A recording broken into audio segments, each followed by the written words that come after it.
kuidas tekivad virmalised, kuidas ikkagi elekter töötab ja kas ikkagi välk on turvaline? Tere tulemast! Me oleme Energiaavastuskeskuses Põhjapuiesteel Tallinnas, kohe linnahalli vahetus läheduses. Siin on väga palju avastamisväärset, et siin on üle 100 ainulaadse, ma ütleksin, käed külge eksponaadi.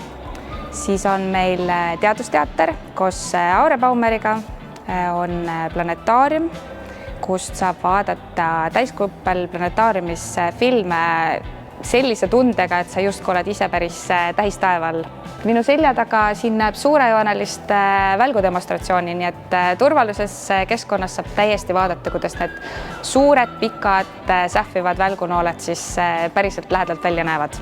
2 kuu jooksul me siis proovime külastajatele anda ka midagi lisaks nendele tavapärastele asjadele, et uurida, mismoodi siis taaskasutus töötab, miks peaks rattaga sõitma.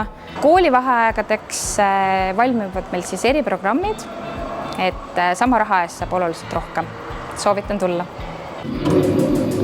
Juba on hirmus. Lapsepõlv tuleb meelde. Energiavastuskeskuse maja, kus me praegu oleme, tegelikult pakub hästi palju võimalusi.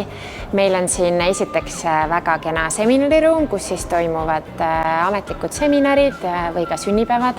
Siis on meil lastele sünnipäevatuba, mis on väga vahva, mis siis meie pisematele külastajatele väga meeldib, kus saab oma sünnipäeva pidada. Ja siis on meil tegelikult veel päris palju ruume, aga üks olulisem on siis see, kus me praegu viibime. Ja siin suures saalis tegelikult toimub väga erinevaid üritusi, et siin on meil seminare, siin saab suuri pidusid pidada. Need eksponaadid, mis siin kõik on, jäävad siia alles ja annavad selle ruumile hästi palju juurde. Ja nüüd on ka tulemas 6. aprillil just meil NATO ühinguga koostöös paberlennukite päev, selline lahe meisterdamise päev, kus siis kõik väiksed ja suured lennuhuvilised saavad Aure Baumeri juhendamisel ühe vinge paberlennuki meisterdada. Nii et kõige tublimad meisterdajad ja kõige paremad lennukid saavad auhinnad.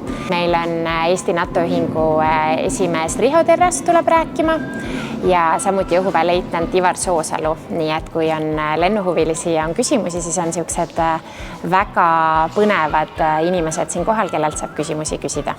Mina eriti soovitaksin siia tulla külastama just ühistranspordiga. Linnahalli peatus on see, kus tasub maha tulla ja oledki juba kohal.